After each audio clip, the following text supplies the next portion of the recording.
Alors, les élèves vont continuer avec mardi, mais avant, on va se faire un petit rappel de qu'est-ce qui a été fait, qu'est-ce qui a été dit dans la journée de lundi, donc d'hier. En fait, on nommait les 4 suspects. Hein, donc, il y a le sandwich qui a été volé, puis on nommait les 4 suspects qui pouvaient peut-être, selon notre narrateur marin, qui auraient pu être coupable du vol de sandwich. Donc, on en avait nommé 4.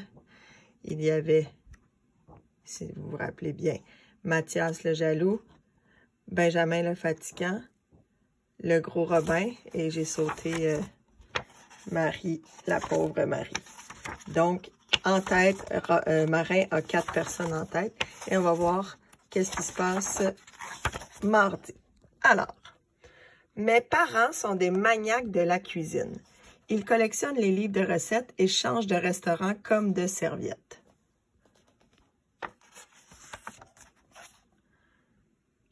Alors, quand j'ai été en âge d'avoir ma propre boîte à lunch, ils se sont surpassés. Je partais chaque matin avec des plats exotiques au nom imprononçable. J'étais devenue la risée de la cafétéria. Après une semaine de ce régime, je les ai suppliés de réduire les portions et de choisir des aliments simples à manger. Ils ont accepté à contre-cœur, mais ma mère est restée inflexible sur un point. Juste à faire remarquer 2 mots nouveaux. Inflexible et imprononçable. Donc ici, tu vois, on a 2 mots avec le préfixe « in » devant. Donc, imprononçable, ça veut dire qu'il ne se prononce pas bien. Hein? Donc, in, ça veut dire le contraire. Puis, inflexible, c'est le contraire de flexible. Hein? La mayonnaise, c'est moi qui la prépare. Merci, maman! Hurrah! Quand Axel a découvert que ma mère battait des œufs, de la moutarde et de l'huile pour se faire sa vraie mayonnaise maison, il n'en revenait pas. Il croyait que la mayo pouvait juste sortir des usines. J'étais pas mal fière. Le mardi, c'est le jour de mon 2e sandwich préféré, celui au thon. Justement, ma mère le prépare avec sa fameuse mayonnaise et des tomates séchées. Pour ne pas mourir de faim, j'avais décidé de tendre un piège au voleur. J'ai accroché un fil de nylon au sac de sandwich et j'ai noué l'autre extrémité à une clochette. Donc, on voit l'image ici. Tu vois le mot « extrémité », c'est peut-être un mot qu'on connaît moins. Certains d'entre vous le connaissent, mais l'image peut nous aider. Donc, j'ai accroché un fil de nylon au sac de sandwich. Donc, on voit ici. Et j'ai noué l'autre extrémité à une clochette. Donc, il y a une clochette, l'autre bout. OK? Donc, l'autre bout, extrémité, ça veut dire bout. Si quelqu'un s'emparait du sandwich, il ne verrait pas le fil transparent. Il ferait tomber la clochette et ding! Donc, on voit l'image. Il s'en va à l'école.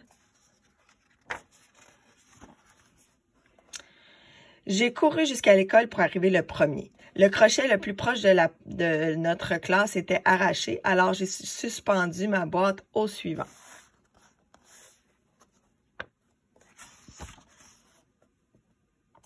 Lorsque le cours a commencé, je me suis concentrée sur les bruits dans le couloir. À 9 h, j'ai entendu un son métallique, mais c'était Benjamin le fatigant qui essayait de jongler avec 2 règles.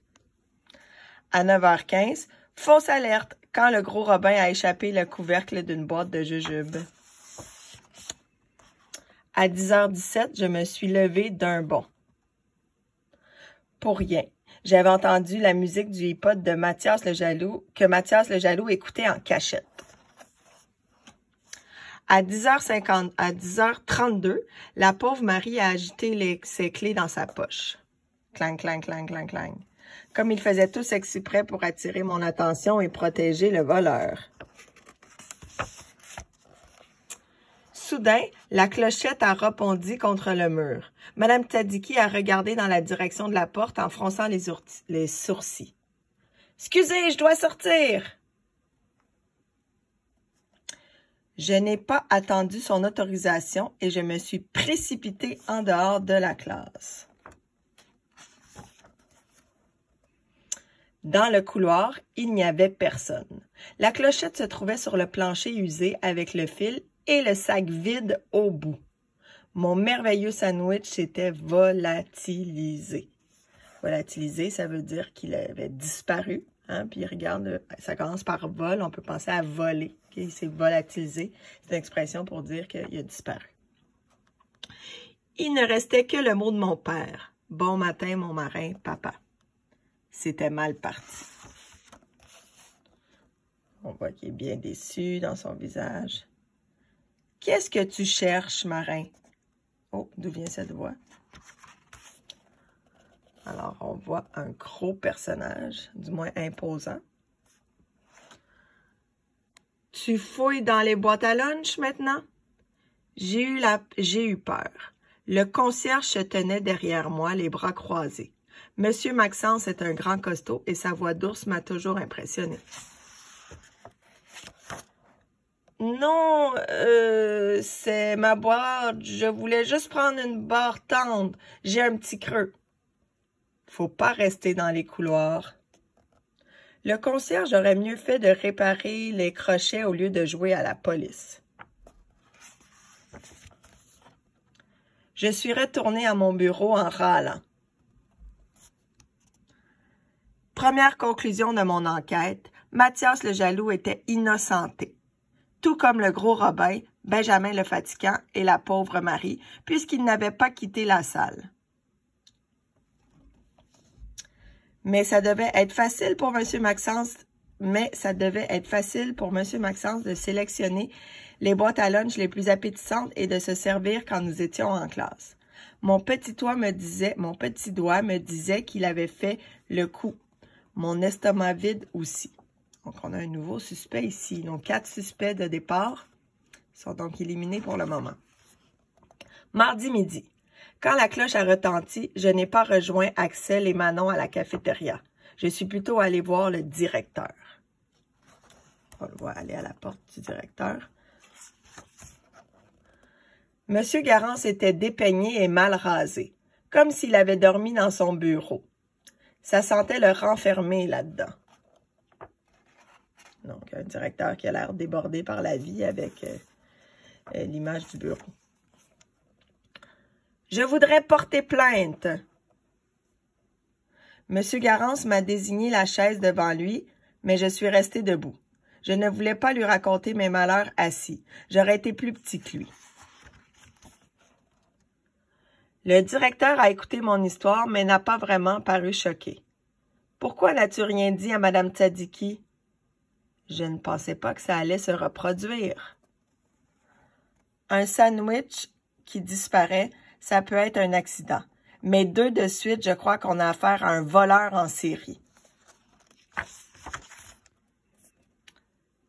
Je m'en occupe, marin. En attendant, mange ça. Monsieur Garance m'a tendu une tortilla molle et humide qu'il avait dû acheter au dépanneur du coin. Vraiment pas appétissante. Si mes parents l'avaient vue, ils l'auraient accusé d'incitation à la malbouffe, avec procès à la clé. J'ai essayé de lui rendre sa crêpe mexicaine. Mais, et vous? Donc, il n'avait pas l'air de trouver ça très appétissant. Lui, il est habitué de manger des trucs pas mal plus élaborés, faits par ses parents qui sont des maniaques de cuisine. On se rappelle, hein? J'ai mangé des œufs au déjeuner. Je peux patienter. Excuse-moi. Dring, dring. Le téléphone sonne. On a encore notre directeur qui a l'air complètement dépassé. J'ai remarqué des traces jaunes sur son col de chemise. Puis, je suis repartie avec plus de questions que de réponses. On a peut-être un autre suspect, là. Visiblement, M. Garance n'avait pas le temps de se préparer à manger. Ça m'a mis la puce à l'oreille. Il prenait sûrement ma boîte à lunch pour un distributeur à sandwich. Je ne savais plus qui était mon voleur. Le concierge qui rôdait dans les couloirs ou le directeur qui voulait à tout prix me refiler son sandwich sans saveur. Donc, on a 2 nouveaux suspects ici. Et mercredi, ce sera demain.